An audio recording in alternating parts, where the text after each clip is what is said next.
Kisah akan berfokus kepada seorang taksi panggilan yang merangkap jabatan sebagai pengantar barang bernama Martin. Ini rarainya, dan terlihat dia sedang menjemput beberapa klien yang sudah memesan jasanya. Ternyata Martin menjemput segerombolan penjahat yang baru saja merampok sebuah bank. Ketika para perampok tersebut memasuki mobil, ternyata jumlah mereka tidak sama dengan yang telah disepakati dengan Martin. Kemudian Martin meminta agar salah satu dari mereka keluar, karena jika tidak, maka Martin tidak akan melanjutkan mobilnya sedikit pun. Hal tersebut ternyata sudah dipikirkan matang-matang oleh Martin karena dia tahu batasan dari mobil yang selalu dia gunakan, termasuk jarak tempuh, beban yang dia bawa, dan medan yang akan mereka lalui. Martin juga menjelaskan kepada pimpinan perampok bahwasannya jika mereka tidak mengeluarkan salah satu dari mereka, maka semua yang ada di dalam mobil tersebut akan tertangkap. Mengancam akan membunuh Martin, tapi Martin dengan santainya mengatakan bahwa mobilnya mempunyai teknologi yang cukup canggih dan mempunyai sebuah kode yang hanya bisa diketahui oleh Martin seorang, yang artinya jika Martin mati, maka tidak akan ada satupun dari mereka yang bisa menggunakan mobil tersebut. Not without the ignition code, you won't. Mendengar penjelasan dari Martin yang cukup masuk akal, si pimpinan kemudian membunuh salah satu dari mereka, sehingga Martin pun langsung menancap gas bersamaan dengan berdatangannya mobil polisi, dan aksi kejar-kejaran yang tidak cukup masuk akal pun tak terhindarkan lagi.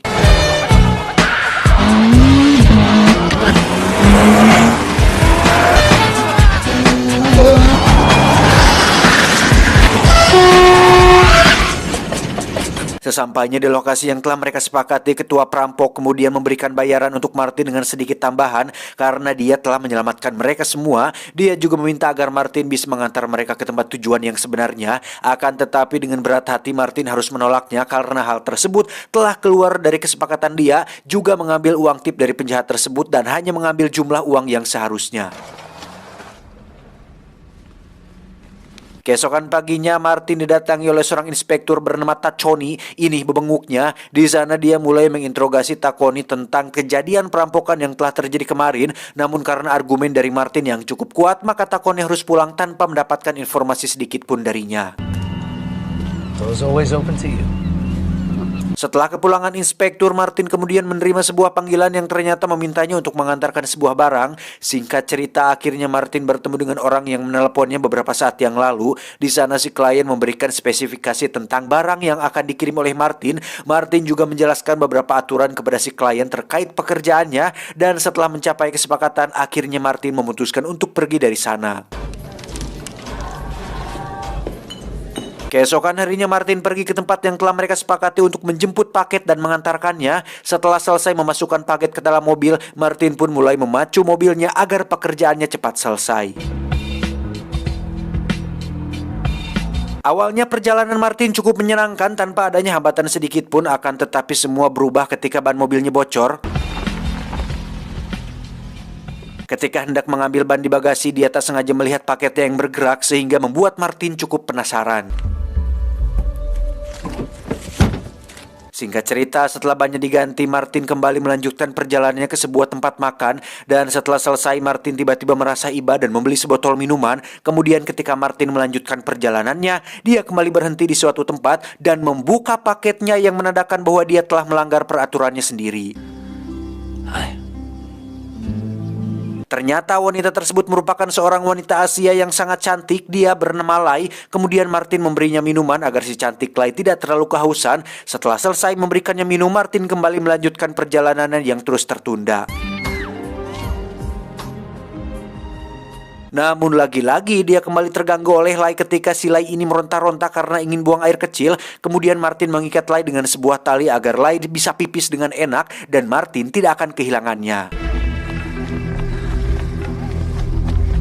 Akan tetapi ketika waktu pipis telah habis, Lai tidak kunjung kembali sehingga membuat Martin cukup marah. Dan ternyata Lai melarikan diri dan masuk ke dalam hutan. Meski begitu, Martin dapat dengan mudah menemukan Lai tanpa kesulitan. Namun masalah lagi-lagi timbul ketika sudah ada dua orang polisi yang telah menunggu mereka di atas sana. Dan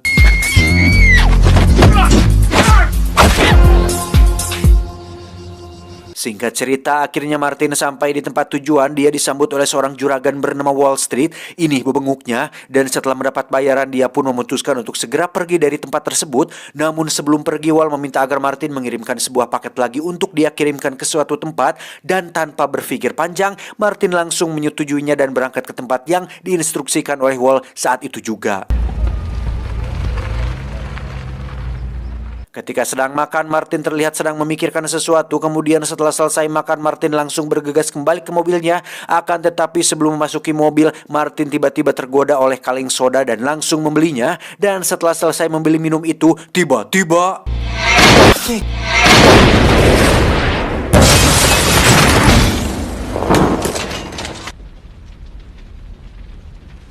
Karena merasa belum jauh, Martin kemudian kembali ke tempat dia mengantarkan paket tadi dan langsung mengobrak-abrik tempat tersebut dan mengalahkan puluhan penjaga di sana. Namun karena tidak menemukan Wall Street, dia pun memutuskan untuk pergi dari sana dengan membawa salah satu mobil mereka. Namun ternyata diam-diam Lai berada di dalam mobil itu ketika para penjaga tengah menghadapi Martin.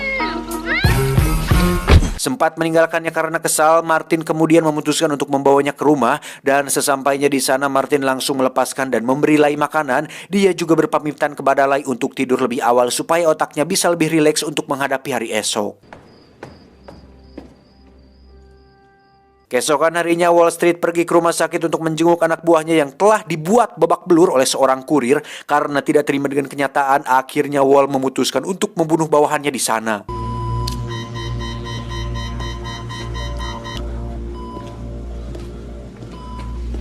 Kembali ke Martin dan Lai, pagi itu mereka kembali didatangi oleh Inspektur Takoni yang tentu saja tujuannya untuk menginterogasi Martin terkait mobilnya yang hancur berkeping-keping di sebuah tempat dekat toko junk food. Dan setelah melihat ada seorang wanita di sana, membuat Takoni cukup bingung dibuatnya.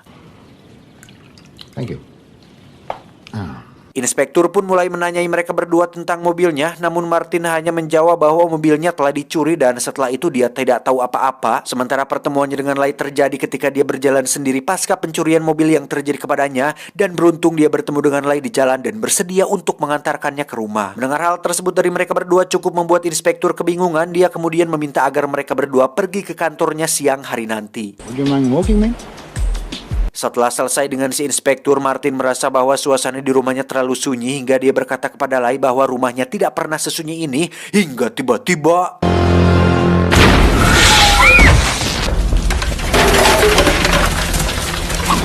Ternyata serangan itu dilakukan oleh Wall Street untuk balas dendam dengan ratusan tembakan ditambah dengan beberapa serangan misil yang menghantam rumah Martin. Beruntung mereka berdua masih ditangtayungan oleh Tuhan sehingga mereka dapat selamat dari serangan tersebut dengan masuk ke dalam air.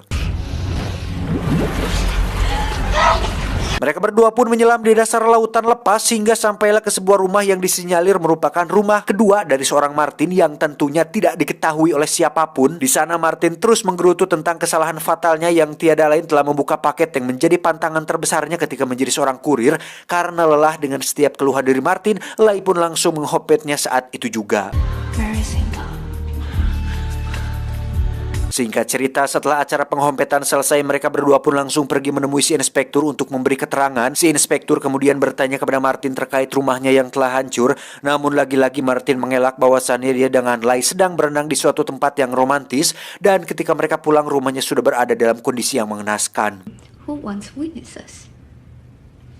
Dengan keterangan dari Martin yang sangat sederhana cukup membuat si inspektur bertambah bingung. Dan di sela-sela kebingungan tiba-tiba salah satu bawahannya meminta agar si inspektur menemui seseorang di luar. Lalu setelah si inspektur keluar dengan sigap, Lai langsung menyabotase komputer milik si inspektur yang kemudian mencari data seseorang terkait penyerangan tadi pagi.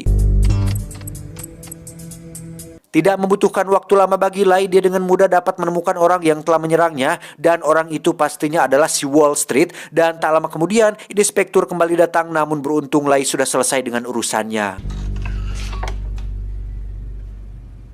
Karena tidak perlu ada yang dibicarakan lagi, mereka berdua pun izin pamit kepada inspektur. Dan si inspektur sendiri memberikan sedikit uang kepada mereka karena takut mereka berdua akan kelaparan. Kemudian setelah berpisah dengan si inspektur, Lai langsung mengajak Martin untuk pergi menghajar Wall Street. Namun karena Martin bukanlah seorang pendendam dan cinta damai, dia pun memilih untuk memulai segalanya dari awal. But he blew up your car. I'll buy a new one.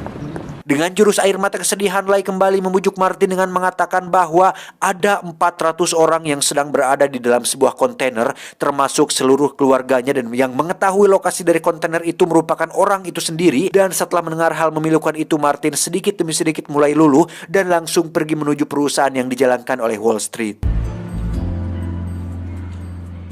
Sementara itu, Wall Street yang baru saja sampai di ruangannya langsung diciduk oleh Martin dan Lai, yang kemudian mereka langsung menanyakan tentang keberadaan kontainer yang dipenuhi oleh manusia yang akan mereka jual. Namun karena tidak kunjung mendapatkan jawaban, Lai kemudian menodongkan senjata ke arah Wall Street dan mengancam akan membunuhnya.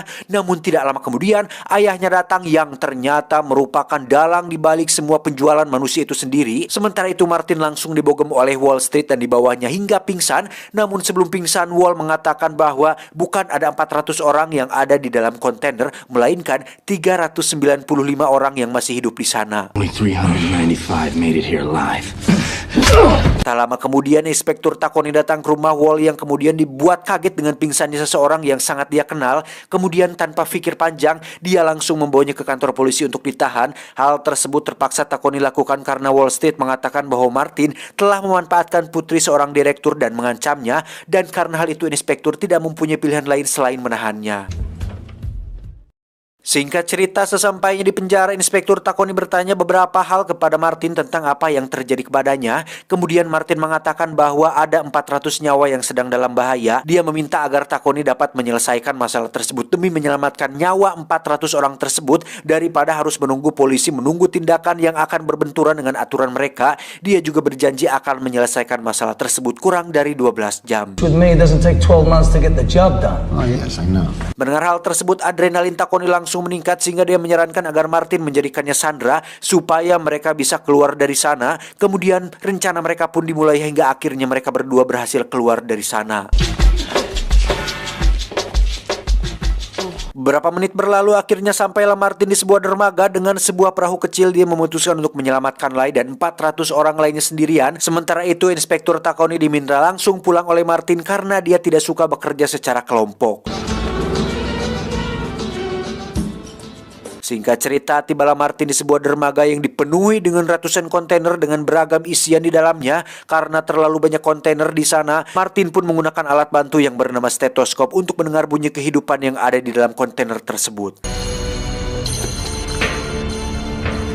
Sementara itu, terlihat sosok Lai yang sedang dibawa oleh ayahnya ke suatu tempat karena ayahnya terlalu kesal kepada Lai terkait sikap atau sifat pembangkang yang dimilikinya. Kembali kepada Martin, terlihat kini berada Martin sudah diketahui oleh pihak musuh sehingga membuat Martin harus menghadapi mereka semua. Dan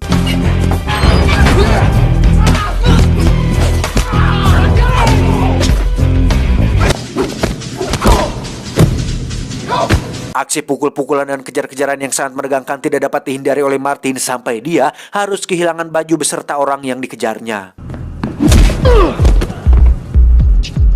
Meski Lai dan beberapa mobil kontainer sudah terlebih dahulu pergi meninggalkan mereka, tapi pertarungan Martin terus berlanjut dengan sangat menegangkan.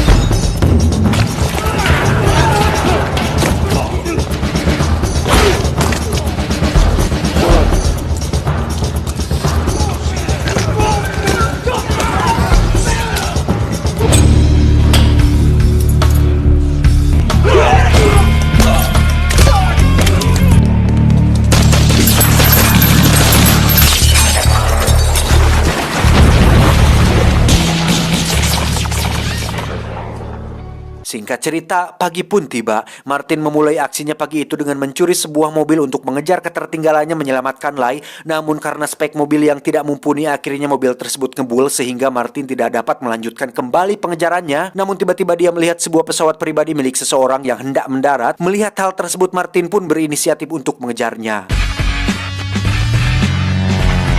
Melewati gunung, laut, dan lembah, akhirnya Martin berhasil sampai ke tempat pendaratan. Kemudian dia meminta pemilik pesawat untuk mengantarnya. I'm not a tourist.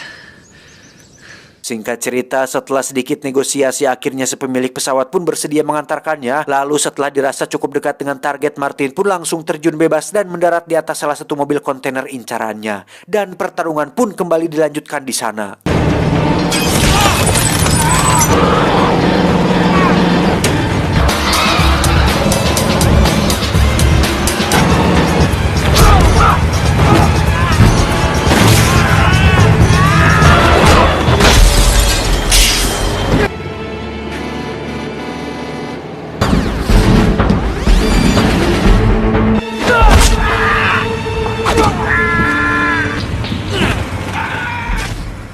Setelah perkelahian yang cukup panjang dan melelahkan, akhirnya Martin berhasil mendapatkan salah satu kontainer. Namun ketika hendak turun, tiba-tiba sebuah senjata mengarah tepat di kepalanya, dan orang yang menodongnya itu merupakan ayah dari orang yang ingin dia selamatkan. Kemudian si ayah meminta agar Martin berjalan menuju jurang dan melompat di sana. Namun tiba-tiba,